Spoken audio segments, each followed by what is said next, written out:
Welcome to Smash Writing. I will go into protest. I will protest. So we are doing another remake versus original. And right now, the remakes are crushing. Yeah, they were. Are you surprised by this? Because I wasn't surprised, but are you surprised? First of all, let me get, today is Hellboy's turn. And this is going to be not a heated one for us, but It could be. am I surprised that the remakes are... It's 11-3 right now in favor of the remake. Running away. Am I surprised? Somewhat. For the last couple of years, Hollywood's been pumping out remakes, and they've been getting a lot of bad reps. Dude, you saw that? This is not new. How many Dr. Jekylls and Mr. Hydes did you see? Remakes has been as much as famous as the movies themselves. Invasion of the Body Snatchers that we did last month. 3 of them. Yeah. So the one thing that is changing my mind is that maybe Hollywood remaking them is not such a bad thing. Yeah. That's what's really changing my mind when you look at the scoreboard and we're 11-3. And that's almost like my insanity has been right all this time.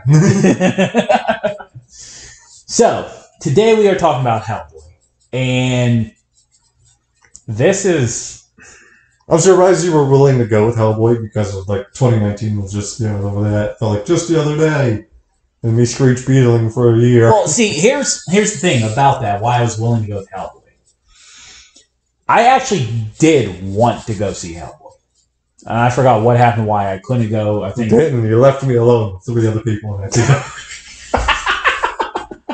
I think it was scheduling, or I had a different movie to review or something. I forgot what it was. So. And then, obviously, when we're doing this stuff, a lot of movies do fall through the cracks, and that's why I try to catch up this time. So now we got up to the pressing time, and we're doing... Yeah, this might be the newest one we've done until next month when we do Black Christmas. I don't know which... Hellboy... They're both 2019. Yeah. Yeah, so you're literally saying, the next two, this one and the next one are both, 2019. You got some present-day stuff going on. What's that? We got present day stuff going on. Yeah. In these this was you brought this up. I swear, years ago when this film came out, I was like, this is a big issue of which one is better. Yeah. So let's go and talk about the first, the 2004, starring Ron Perlman as Hellboy. Yes. And Linda Blair. Yeah. Yep. Selma Blair. Simon Blair, okay.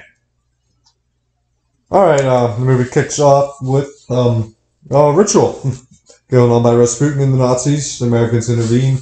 They shut it down, and they manage to close the portal and stop the ritual, but Broom says that maybe something came through, and sure enough, they find little boy Hellboy. How ironic. Yeah. Something might come through, but something did. But they offer him a baby Ruth, and he becomes their friend. That's how I befriended Paul. Hey, baby Ruths are good. Damn it, shut the hell up. They're not. Do not start with me. I had one last week. I would murder people if they gave me a baby Ruth. I'd murder them with the baby Ruth. I hope you have a peanut allergy, bitch. But anyway, we go into the title opener, and when we come back, we see 2 of the people from the ritual resurrect Rasputin.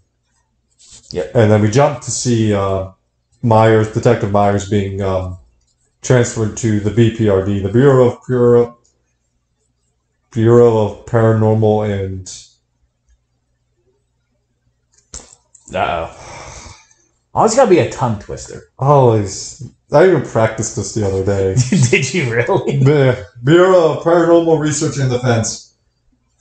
And we meet adult Hellboy now, and Abe Sapien. Okay. And they're being sent out to this museum because of something that happened, and they run into this monster who Hellboy defeats, and they learn that it was Rasputin who resurrected him. But he resurrected him with the power of every time he dies, 2 more is born, kind of deal. Right. Cut 1 head off, 2 more will grow. So they end up tracking this creature down into the subways, and they just barely manage to defeat it because they have to burn it. In the meantime, though, we're introduced to Liz, who's staying at this mental institution. She's pyrotechnic who can create fire, and she's losing control of that because she can just lose control depending on her mental state. Right. And Rasputin causes her to have an episode in the institution and kill everyone. But we're jumping a little bit ahead here. Rasputin eventually infiltrates the BPRD and kills Broom, No! who Hellboy looks at as his father. Yeah. And they chase after him. And during the big fight, they have the big monster and all these other little monsters. Every time Hellboy kills one, two more is born. So in the end, Liz erupts and kills everything and knocks out the rest. And Rasputin takes her soul and will only give it back, and Hellboy becomes Anunga Rama, the demon he's supposed to be. And they'll begin the apocalypse, awaken the demon to kickstart the apocalypse. And he starts to, but Myers reminds him of who he is. He rips off his horn and stabs Rasputin with it. And he fights off the big monster. He gets Liz's soul back, cut to black.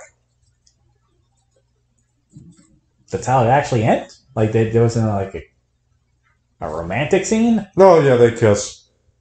Okay. And then we end the film. Now, I liked it. I'm not saying... Oh, it's enjoyable. Yeah. I'm not...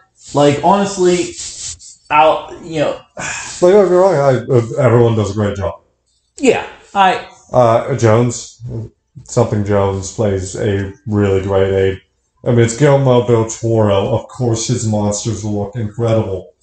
He can make a great monster in his sleep at this point. They can argue with Guillermo. No. And I totally get that. I thought the look of Hellboy being, a big present figure, and I actually do my research like, I didn't know he was actually half demon. Yeah, he's half demon. But his story of his mother and father is twisted.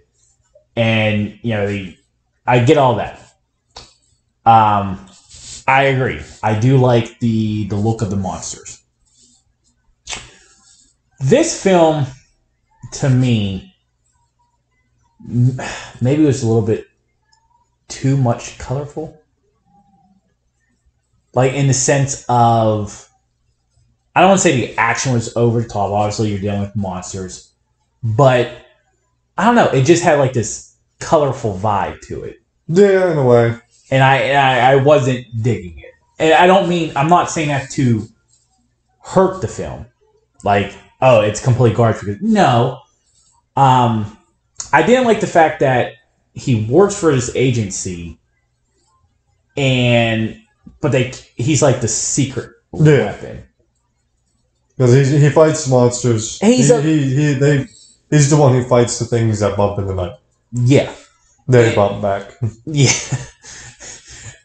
And I get that, but like, you can't hide him. You're in a row with demons, walk of the earth, and all of this. They played Red Right Hand. I mean, that's an automatic grade right there.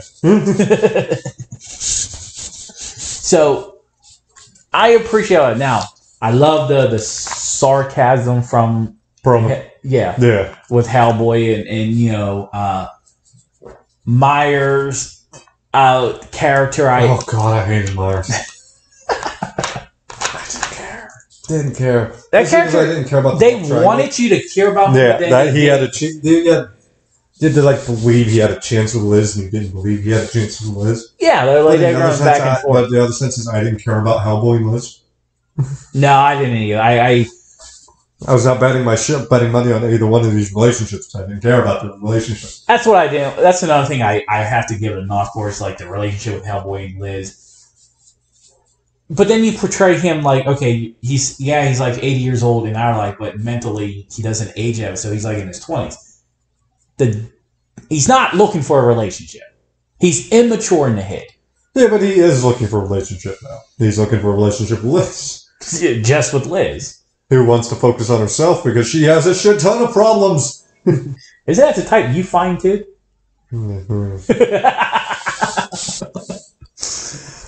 So, I've been on dating 6 years now. I don't know what you're talking about.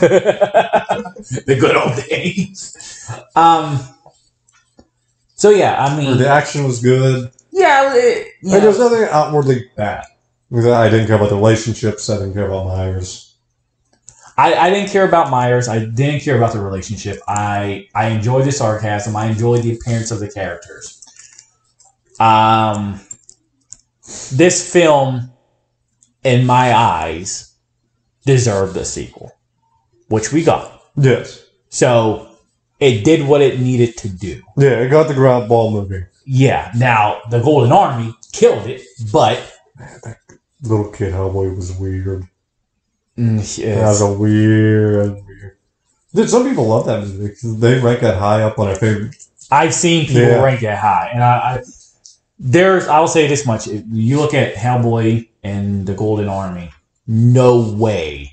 I think the Golden Army's better. Do you? Yeah, I think the Golden Army's better than the first one. Dude, I like to see the fight scene on the gears. Okay, I'll give it one scene, but no fucking way. I'd have to go back and rewatch it. Maybe we'll do it some other time. So overall, I'm giving this film a C. Give it a B. It was enjoyable, fun watch. I think it has good enough watchability, but it didn't blow up in my face. Yeah. I felt like it's an average film that is going to get its own following. Now, I almost don't want to talk about this movie. Still, the wounds are still fresh. Now we speed up to 2019, the reboot, remake, whatever you want to call it. Get us started. Oh, we start off with some narrative. And we're going back to the Dark Ages in about 1980. And see, King Arthur is going to be meeting with Vivian, I think, Nimoy. Yeah. The Blood Queen. And they're meeting up on the grounds of a treaty. They're going to work on a treaty with the monsters and the humans. But they have someone who's going to betray Nimoy on her little coven. And Arthur uses Excalibur to cut the Blood Queen into pieces. And but she doesn't die. She doesn't. No, she can't be killed. She's pretty much immortal. So the pieces are cut up, and they're locked in chests, and they're scattered across the country to be hidden and never Smart. be. Yes. And then we jump to the present day, and Hellboy's in Tijuana. Yes. And he's talking to Broom, his dad Broom, on the phone. And he's like, "Look, you're just there to meet Ruiz." He's like, "No, I'm here to save my friend." He's like, "He's not your friend. He's a guy you get drunk with." Yeah. But he goes into this Lucha Libre fighting place. And you see that Luis is masquerading as a guy named Carmazos. He's under a mask, but he's been bitten by the vampires he was sent out to hunt. Yeah. And he begs Hellboy to get into the ring. And while Hellboy's going really light on him, he doesn't want to hurt him. He's his friend. But the more and more the vampires coming out, and Ruiz is making these comments of like he knows Hellboy's destiny and what side Hellboy's going to choose, and he has to be stopped. And in the melee, Ruiz is killed on the post of the ring. Right. And then 3 weeks later, you see Hellboy laid out on the bar, the bottle in his hand, drunk off his ass, and you see the agent show. He's like, "Oh, we've been sent in to take you back." And he's like, "I'd like to see you dry." He's like, "He sent us to bring you home." And he's like, "Oh, give me another bottle." Yeah. They're paying. Well, he goes home and learns that the Osiris Club, it's a British occult that Broom were friends with, needs our help on a giant hunt. Yeah, because there's like 3 of them running rapid or some shit. Yeah. Okay. While he's being explained all this, he really is down still. He's down on how he looks. He's down on a lot of things. There's a lot of things bothering him. And we jump and we meet up with Baba Yaga, who's meeting up with the pig man. Don't you make me say his name. Grugach. The torture ends here. The pig man. But Yaga tells him, "You want your power back, go and restore Vivian Nimoy to her full power, and she'll help you." And we jump to Hellboy, who's arriving at the Osiris Club, and immediately starts asking, "You ever been to the Osiris Club in Jersey? It's a strip club. You'd much rather be at the strip club than here." And he's told there are 3 giants, and this is known as the Wild Hunt. We meet Lady Elizabeth Hatton, who's the seer their psychic, and she tells him of the story of how Hellboy became into the world and how Bloom found him. Yeah. And that they were sent there to kill him, led by Lobster Johnson. That's his name. Yes, Lobster Johnson. I know that. And now that's Hellboy's hero. Yes. Lobster Johnson. I love Lobster Johnson. Oh. Good. Gorgich gets the head, and then we see the Osiris Club attack Hellboy outside of the bridge because they were warned that he's going to be the end of the world, and they can't allow him to take the seat on the throne. Right. But just before, like, he's nearly dead when the giants arrive and they kill the Osiris Club, and he has to fight off the giants. That's a great fight scene. Oh, it really so is. Much fun. It was a fun fight scene. But we see that the Blood Queen is now... He passes out and is saved. We'll jump up to that in a little bit. But we see the Blood Queen is just missing an arm. And then we jump and we see that Hellboy has been saved by Alice Monaghan? Something like that. And she was a psychic that he saved when she was a child. Yeah. From the fairies. Who ends up actually being Gorgich. That's the fairy. The pig man, that was the fairy that was trying to take Alice's place. That was... And when Hellboy burned him with iron, he robbed him of a chance of a human life. Yeah, because that's their job. They steal the switches to lives and have their life. Yeah. And, oh no, the notes ended. Oh no. Edit that out. But anyway, Hellboy, BPRD show up to take him back, and they rush up to the Osiris Club because he's like, no, the last arm is at the Osiris Club. Yeah. And they make it there a little bit too late, and everyone is dead. And the Pigman, though, is still there. I love that pig. And Hellboy's fighting him off, and the Blood Queen kind of saves him. When the Blood Queen sees Hellboy, she's like, oh no, this is the one we need. This is the one I need to bring apart the end of everything. Their destiny was to be together, rule the world or whatever. And she gets to him a little bit, so when he gets back to Broom and the BPRD, he is like, I'm really fucking tired of this. I'm really tired of having to go kill my kind for you. Yeah. And, like, none of you are willing to meet any middle ground here. Like, not all these people have to die. Continuing the whole, like, crisis was like, you're like a demon. Yeah, all these people keep trying, all these humans are the ones who keep trying to kill him. But yet, they expect him to ignore that and just go kill monsters. Go about his business, yeah. But when he goes to get some fresh air, Baba Yaga sucks him into her house because she's been sent to this parallel dimension by Hellboy. Yeah. That is another good scene. The kiss is like, why do you have hair on your tongue? But Hellboy makes a deal to find out where the Blood Queen is, but they're too late. Yeah. And she's now at her most powerful. And she goes to England and starts tearing through England, while Hellboy has to rush Alice to the sorcerer who can help poison Alice. And there we're now with a partner.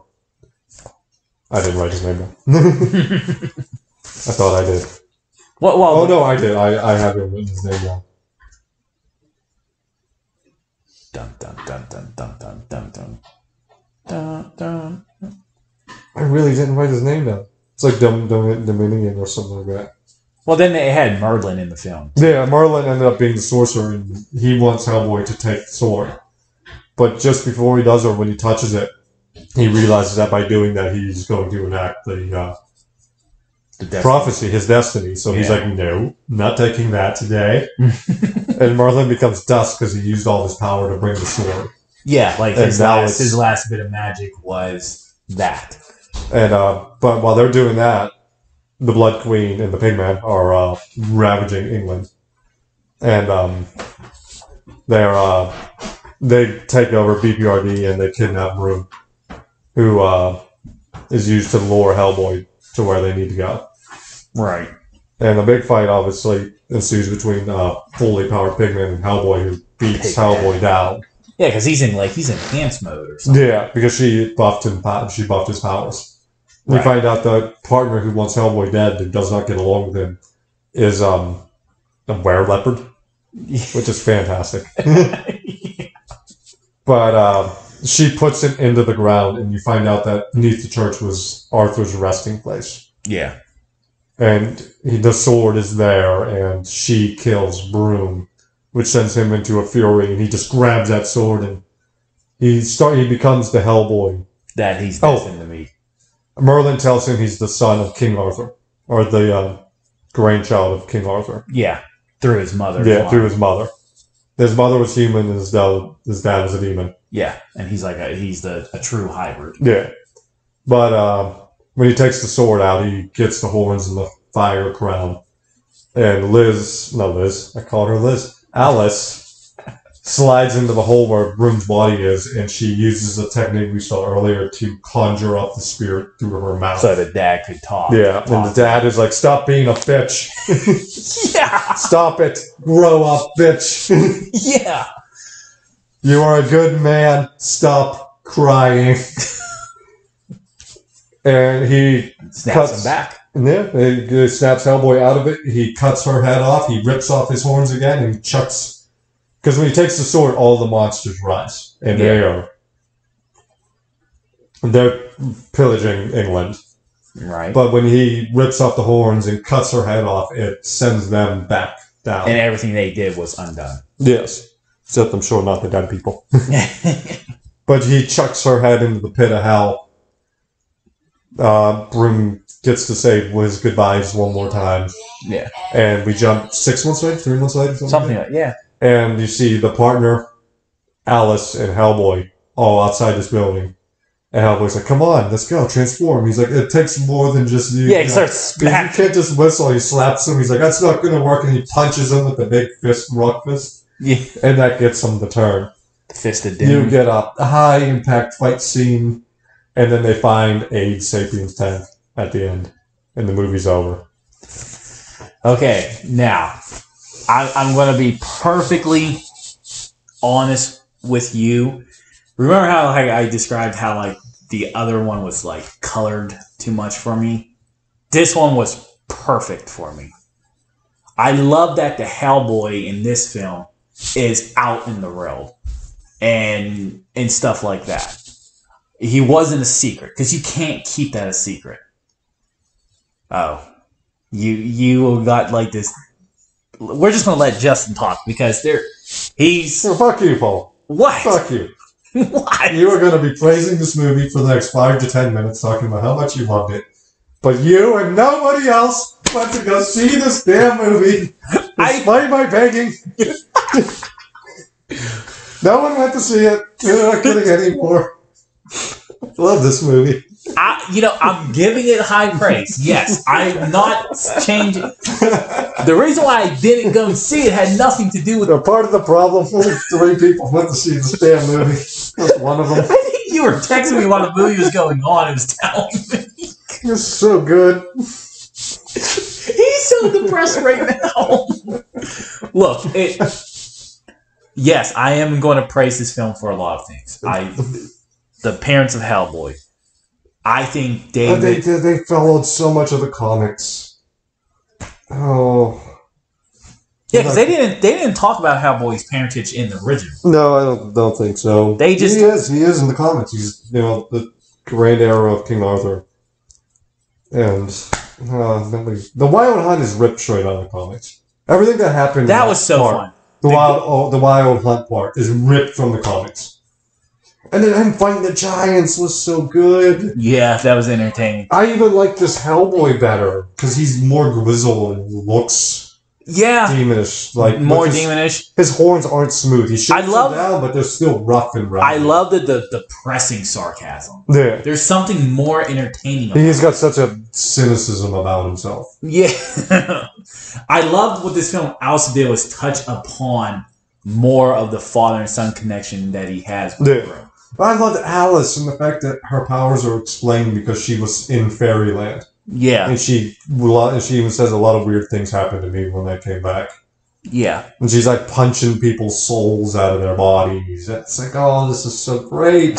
You're not even a werewolf. You're a were-leopard. Yeah. You are amazing. Oh, we're not getting any more. I know. Oh, This doing this episode just builds me up to like Hellboy to be depressed by it because it's not going to happen. Yeah, because you got a lot of mini-stories. Like, you had the Wild Hunt one, and then you got to see him fighting off Gorgich and saving Alice when she was a baby. You got him, like, looking at her like a little sister kind of deal. Yeah. And then you have... Like, the chemistry between those two, too.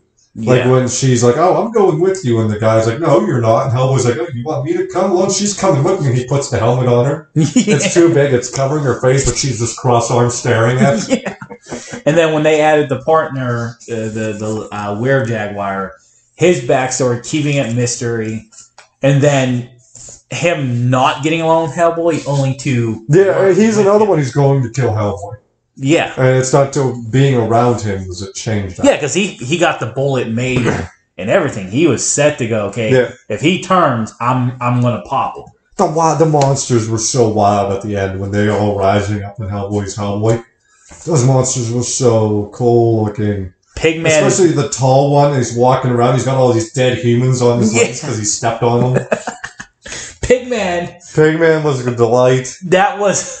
Baba Yaga was creepy as fuck. The contortionist they hired, man, they should get paid extra. Yeah. And the kiss didn't...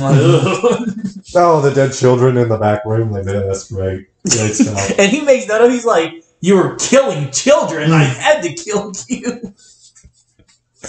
This movie embodied what the comics. The prosthetics and the costumes. Yeah, because I don't know much about the Blood Queen arc. I didn't make it that far. I made it up to the Blood Queen part. But he's so rarely involved with the main activities, like the main villains and everything. A lot of that happens around him. He doesn't give a shit. He's just doing things in these comics. Yeah. And this one, he's just doing things. Like, this is where you want me to go. Fuck, fine. But he has such a good crisis of faith going on in this movie. Right. He really did a good job. His friend Ruiz is not only a vampire, but wants him dead and is calling him the end of everything. Cyrus Club tried to kill him. Alice, for a moment, had a gun pointed on him. Yeah. His partner is planning to kill him, not getting along with him. Only one who wasn't killing him was his dad. Yeah, he's pissed off at because Broom was sent to kill him, and he lied to him. Which I'm like, you gotta realize, dude, you still came from hell. I mean, everybody's gonna think they want to kill you. This movie, Mila Jovovich was good. You almost forgot of all the good things that she was in it. Yeah. I mean, and that's not a knock against David Harbour was really good as Hellboy. He took that torch and he ran with it. And you know what? He's the better Hellboy. Yeah. His portrayal was the better Hellboy. You can't convince me any different. This movie... No, we're going to get... good thing we don't get comments, man. We've been getting it. Because no one agrees with this take. Basically, you're going to... The two biggest things that probably pissed people off was they wanted Ron Perlman as Hellboy. Think about that. Think about how shit the third one would have been. Because here's the thing. You would have got a barefoot pregnant Liz in it where it'd be like, oh, isn't it funny? She's cranky. Or you'd have some freaky-ass children because they look at what they did in the second one with Little Hellboy. That's a weird thing. Yeah. They're like, no, I don't want to see Daddy Hellboy. I don't. No. And I get it. Ron Perlman's performance as Hellboy was good. And I'm not taking Harbour's better. Yeah, and I'm not taking away the legacy. Hey, they got Hellboy off the ground. Harbour, David, he took it and just took it to the next level. Yeah. If you want to sit there and say, I want Ron back, then you're not appreciating good cinema. I wouldn't say that. Good cinema's subjective. But, people seem to get this shit confused. And it's the biggest thing with remakes and originals, why I'm trying this. You can like more than one thing. Yeah. I think we've only panned 2 of these movies. The remakes? No, it was, we panned the first Gone in 60 Seconds. Yeah. And we were not very high on The Fog. The remake one. Yeah. Yeah. Those are the ones that we really just bashed. We're like, no, these 2 movies are really good. And guess what? You can really like both. You don't have to choose. Well, Save your tribalism for wrestling. I mean, don't have it there either. Tribalism. So I'm going to go with my pick. First off, I'm giving the reboot a B. I thought it was... No, this is S tier movie. I love this movie. I thought it was just solid. I really thought it was solid. I thought it was a great improvement over the original. So my pick is the 2019 Hellboy. Yeah, remake it is. So that actually puts our count up to... It's now 13 to 3. Holy... And I'm almost certain that number's going to go up next month, too, because we got Black Christmas. We got... Black Christmas is going to be a 3. A 3. Yeah, Black Christmas is next. You got 2 remakes against original. Yeah. So that's going to be a handicap match. But we'll find out if we'll find out. But go watch the new Hellboy. God damn it. Until next time. Bye.